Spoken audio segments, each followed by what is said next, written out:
Good afternoon, everybody. Thank you for joining us, and happy to be checking in with you on this steamy day today.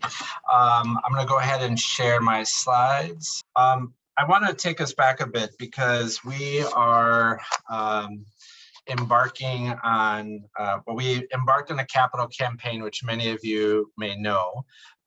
This building, and we'll get into that in this presentation, is really will be opening up at the end of this year.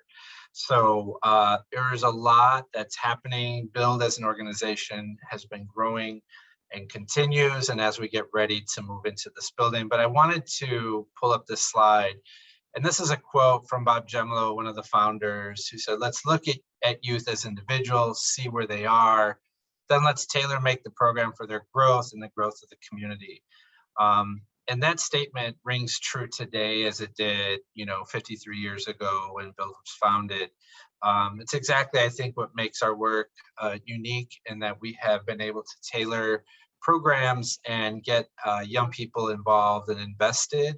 And why we have grown over time is because we have responded to need. And you see that here, and I don't need to read any of this off to you, but you can kind of see sort of an extensive list of how we've been able to respond to needs. And this is in a more shorter snapshot, not over the entire course of the 53 years, but it has led us to a place where we want to make sure that our ability to respond to young people's needs and have it available to them is here with us. And so that is what has driven us to create programs that then we can personalize, and young people get a chance to be a part of them, experience new things in their life, and then build relationships, and then ultimately build a connection, right? Connection to other peers, connection to positive mentors, connection to others in their community. While we have been growing, we've also been growing our infrastructure. And we wouldn't be able to, if we don't grow our infrastructure, we would probably implode on ourselves because there's so much happening. And so this is just a quick sort of snapshot of how we have been really, as we've developed and grown, what we've had to do on the inside to make sure that we are prepared, we are strengthened, and we have a strong foundation to be able to continue to do the work we do. But more importantly, be able to serve more young people, serve more community members through a variety of new programs. And so again, sort of a snapshot of what that looks like. Some of it may seem very simple, others may not, but all of these are sort of, I guess, to say that we don't just grow because they say, hey, we want a new program and we just do it. There's sort of implications to all the innards, if you will, that we need to do to be prepared to grow. And so we do that, and we take care of our infrastructure. We also try to do best by our staff, and have made, certainly more recently, some updated changes in our benefits and how we want to make sure that our staff are supported. And I think, as many of you know, the nonprofit industry, just as with any other industry, is struggling. We're struggling to find people who want to work. We want to make sure that those who are here with us, that we retain them. Part of all this, which is not on this bulleted list here, is that we have also done a revamp of our pay scales. We did that last year, and we're going to do another look at it this year, just to make sure that our salaries and the work aligned with those salaries matches. And we're taking that out to see if across the market, if we are within market rate, are we doing, all that we can to support our team? And we want Build to be a place where people can grow here professionally, where they would have an opportunity to step up into a leadership role.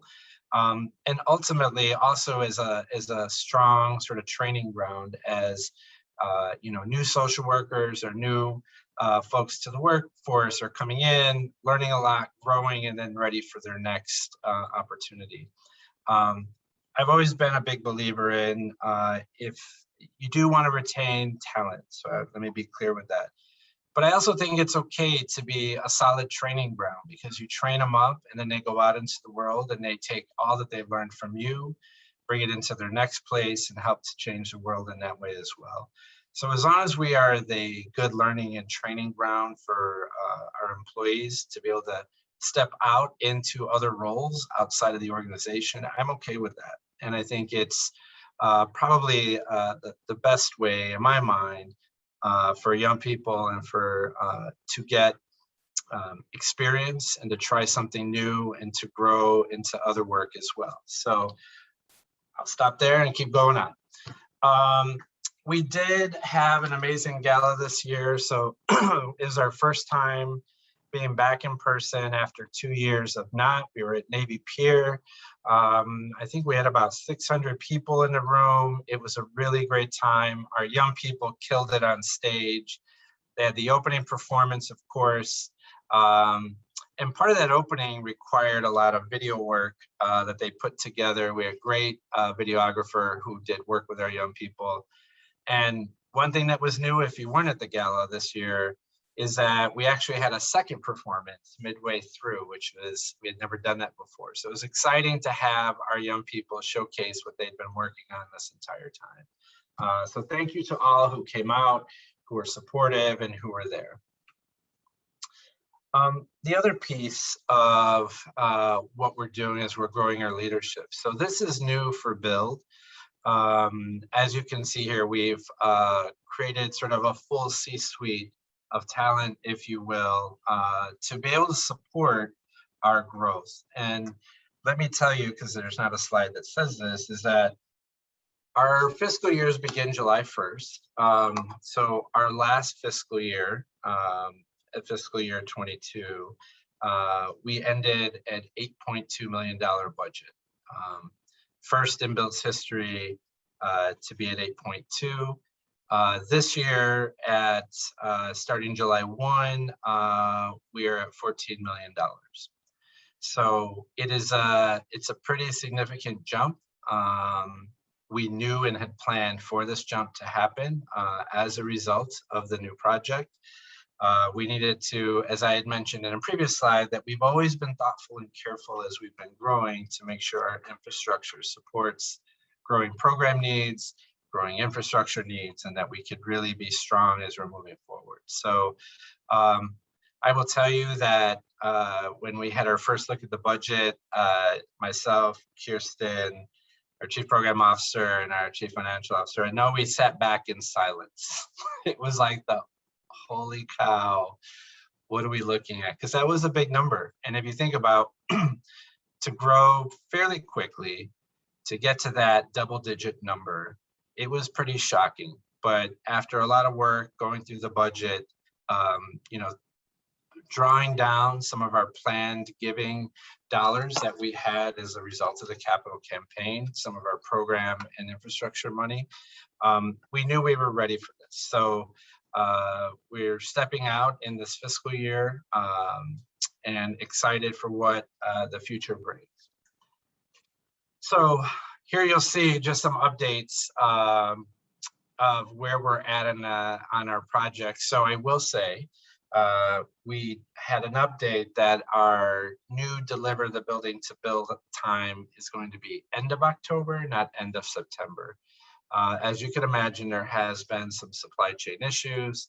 I feel like that's an excuse for everything, but I'm not going to go there. But suffice it to say that there are some things actually that are on back order and on hold. So great progress. If you have not had a chance to come out for a hard hat tour, I invite you out. Would love to show you. There's so much to see. We've got paint on the walls. We've got walls up everywhere. A lot of the infrastructure, so air conditioning units, everything is up and moving. So October, that's what we've been told. We look forward to moving in. Our ribbon cutting ceremony will either be at the end of this year or at the beginning of January. So we will be set to run programs as we had always planned for January of 23. So stay tuned. We'll make sure to get those updates as soon as we have our building delivered to us. So as part of our growth into this building is also, and our growing just in general, has really been about how do we serve more young people. And so you see here, we've added some new departments, we've added new programs, we've really added new staff. And it really is to support the increase of serving more young people. And we know in this first year of the building that we get in, for us, our first fiscal year, we'll be about 6 months in the building. And so until we get through sort of a full cycle of living inside this building, we'll learn a whole lot in this first year. So we've set our plans in place. We've based it off all the information that we currently have. We've made some projections, which we feel are conservative enough, but not overly conservative, and have planned to be able to have enough staffing to support this growth. But at the end of the day, we are going to learn whether we were on target, off target, and we will always adjust throughout this first year that we're in the building. So we're excited for it, and we're grateful for this opportunity. This next slide is, I think I may have mentioned it on a previous call. So what you see on the right in the grayed out portion is the third floor of the building. And if you look at the renderings on the top, we had always planned for a third floor that was really third floor east. At the end of last year, we had an opportunity to apply to raise for additional funding to build out the rest of the third floor. And so I will say it was the shortest fuse I'd ever seen. We talked about it, and then when we were off to the races planning for this expansion, which is now phase 2. So we are working on the build out. On the left side, you see it's in color, is the build out of the third floor west. And the way that we've imagined this space is really sort of in the same vein of like a WeWork, meaning we have a lot of community partners who don't have their own office space, who don't have even a place to work out of. And so this new place will allow them to come in, use a cubicle space. If they want to have a year-long lease to rent an office and still have access to all of the workspaces we have, we're allowing them to do that as well. We have been partnering with smaller organizations. We've helped to sort of help build capacity with them, and we want to be able to have space for them to grow. They can deliver programs within our building. They can also, if they don't deliver programs within our building, have a space where they can use and have a place to call their own for working. So we're excited about phase 2. We are, it's about a $5 million capital ask at this moment. We have one application out for $2 million. We have another one going in for $3 million. We have a couple individual donors who are interested in this, getting this third floor built with us as well. So we feel confident that we'll be able to raise the funds to move this forward. So timeline. It actually starts at the end of summer. So they will be starting the work on the third floor to get the steel and the iron up. That should be in place by the end of the year. And then the entire completed third floor phase 2 will be done by spring of next year. So it'll be exciting. We'll still be a little bit under construction while we'll be open, but it will not impact the work that we need to do. Because one, it's immediately over the gym, and then 2, the third floor east will completely be sealed off to what's happening on the third floor west. So I will say this, we had always planned for a future development. We had paid about $1 million to reinforce that gym roof with extra steel for the one day that we would have an expansion. We just didn't know that one day would happen in the middle of phase 1. So, but we had foresight, and we did what we needed to, so we could easily transition right into a phase 2. So just a view of where our funds have come for phase 1, and what that looks like now as we're moving into phase 2. So that state of Illinois grant for $5 million was really the impetus back in May of 2020, if I'm not mistaken, Kirsten, right? I think it was May of 2020 when we got the news that the state awarded us $5 million. And I would say that really helped to jumpstart, again, the capital campaign, because, right, we had just entered pandemic times. was so much uncertainty. And that capital grant, I'm happy to say, is in process right now, which is even more exciting because it's not just a promise, it's actually happening. So we'll get through that process and get paperwork turned around, and then get that money in the door. So what has our summer looked like? This has been a really fulfilling summer, I will tell you. We have a summer camp in Humboldt Park. We have a summer camp in Garfield Park, and we have one here in Austin. And so our summer camps are for kids 5 to 12, and they spend 5 days a week with us, 7 hours a day, and they have field trips, they have activities throughout the day. Those are our summer camps. We also have 350 summer jobs this year. So we have a lot of young people who are working. We have a variety of employers who have hired our young people. We pay them, but they get the work experience. So they're making minimum wage in Chicago, $15 an hour, 20 hours a week for 6 weeks. Of course, in our community events, we have our peace walks or bike rides. We have our violence intervention pop-ups, which are the intervention team selects a corner that may be a hot spot in the community. They pop up a tent, they bring some activities, they talk to neighbors and try to engage young people and see if we can get them included in the services that we offer. Of course, our annual Hoops on the Block, our summer Peace League, softball Peace League is underway. Tonight, in fact, is our All-Star game. So if anyone is interested, that All-Star game kicks off at 6 o'clock this evening. It's actually been happening all day. But the big sort of premier game that you come to watch is typically in the evening. Our flag football league is underway, Play Streets, summer kickback series. Our Play Streets work is working with providers, smaller providers on the south side of the city to develop and deliver programming and activities for a day on a street somewhere. So they might pick a park, they might shut down a block.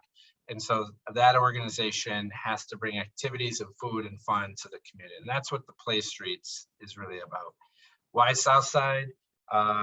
We were asked by the city to please run this program. And since we do a lot of community work, they felt we were best to deliver that. I said, well, we'd be better at the west side, but they said, we have someone, we need someone for the south side. So we gratefully did that and said, yes, of course, because we do have some partnerships there. Our summer kickback series is we hire teenagers to plan and market and events that will engage other teenagers in their communities. We have a whole kickback series in Humboldt Park. And of course, our clinical services have been out. Our mobile mental health has been out in the community on the west side, meeting with people, individuals, and supporting young people as well, whether at schools or at other community centers. Of course, our case management and therapy continues to be what we do throughout the summer. Next week on the 11th is our big back to school collaboration with Network 3 here in Austin. So we have about 20 different schools celebrating back to school. We'll have a variety of activities and events, and parents can make sure that they get all the resources they need for their students before the year gets started. And then I just want to have a plug for our bike ride in Austin this week. If you've never had a chance to get on a bike and do a biking tour of Austin, it's amazing. We go throughout all over Austin.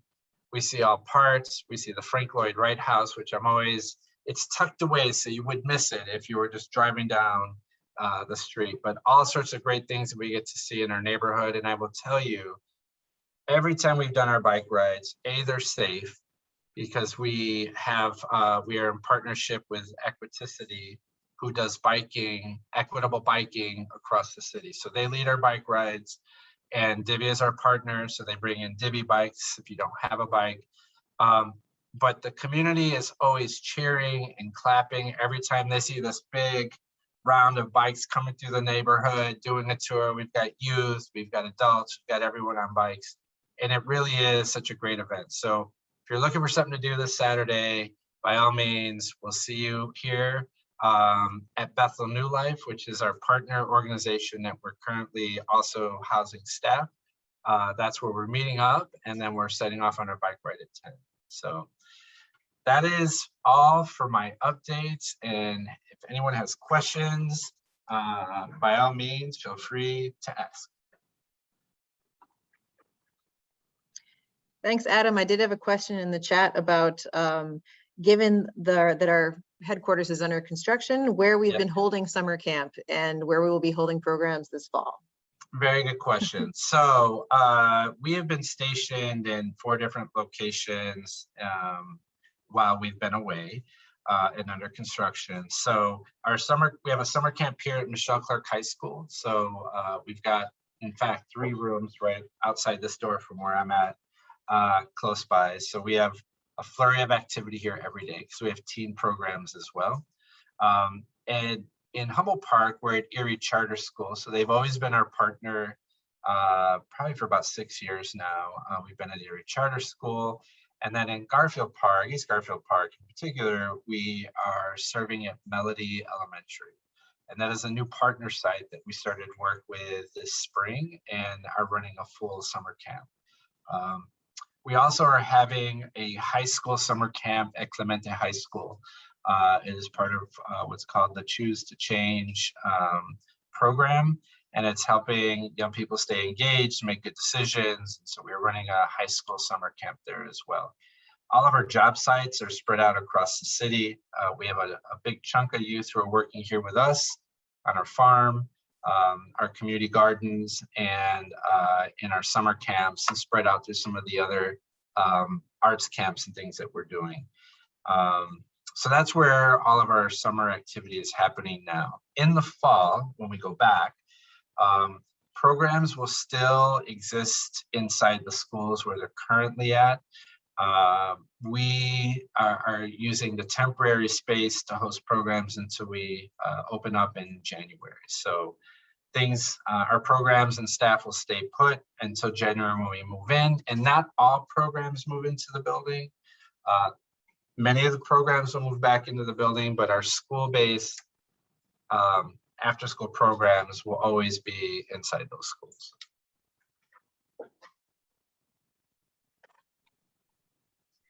Another question about the phase 2 of the 3rd floor, about who will be up there.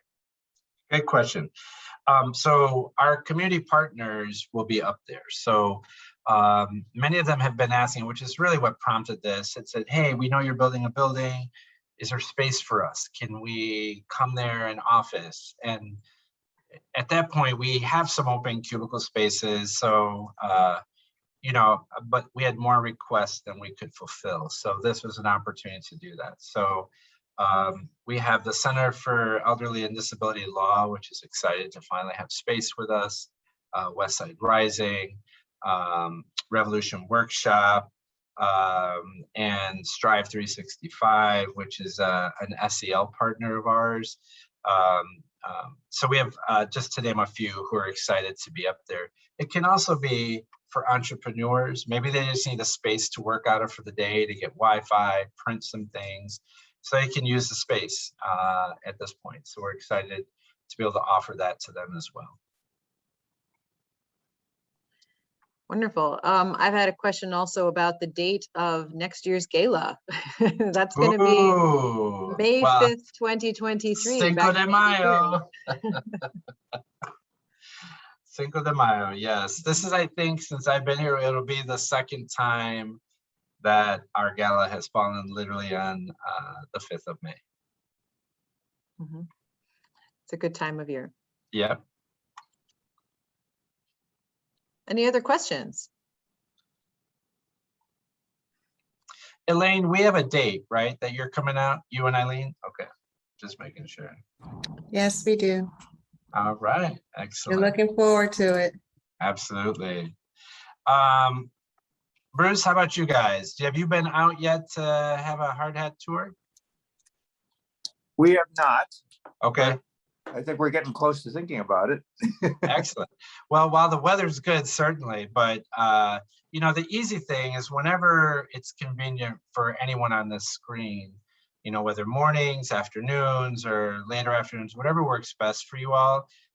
We're super amenable to it and love getting people through. So you just let us know what works for you guys. We've been today's our first group of young people who've been spending time this summer with us, who will be going through it. We've really been actively trying to we had a community group out yesterday who went through it. We're trying now to bring more people inside. We're more finished, I would say, so it's a little easier to see everything and sort of envision it. And so we really want to make sure people are having a chance to take a look at that and see all the cool things that are inside. Thank you. Yep.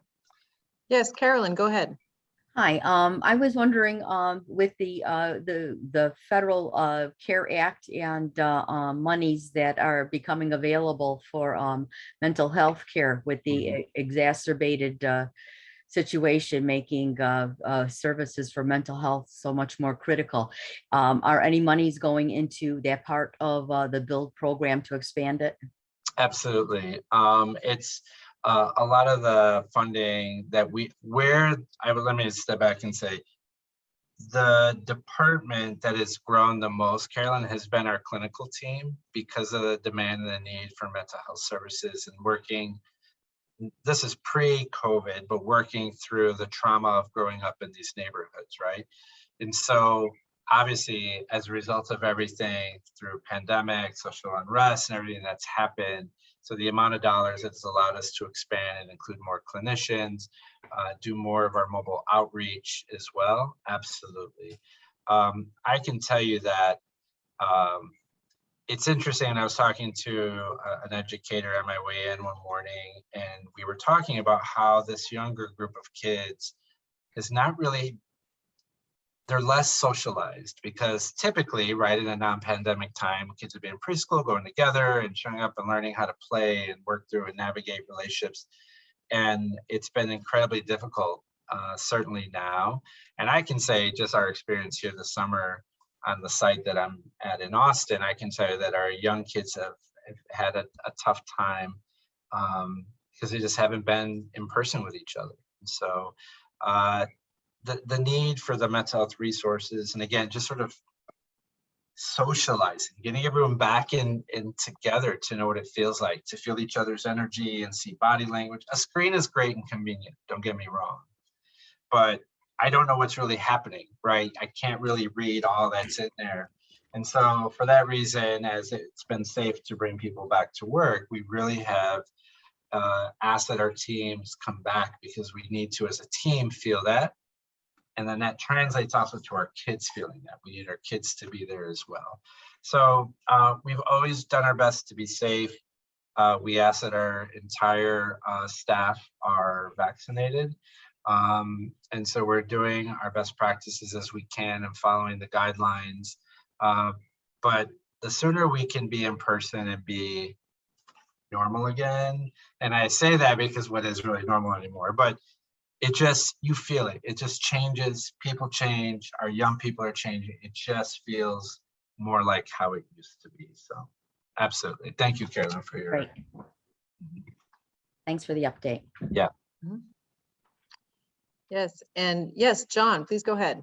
Really exciting to hear about all the things that are going on with Build.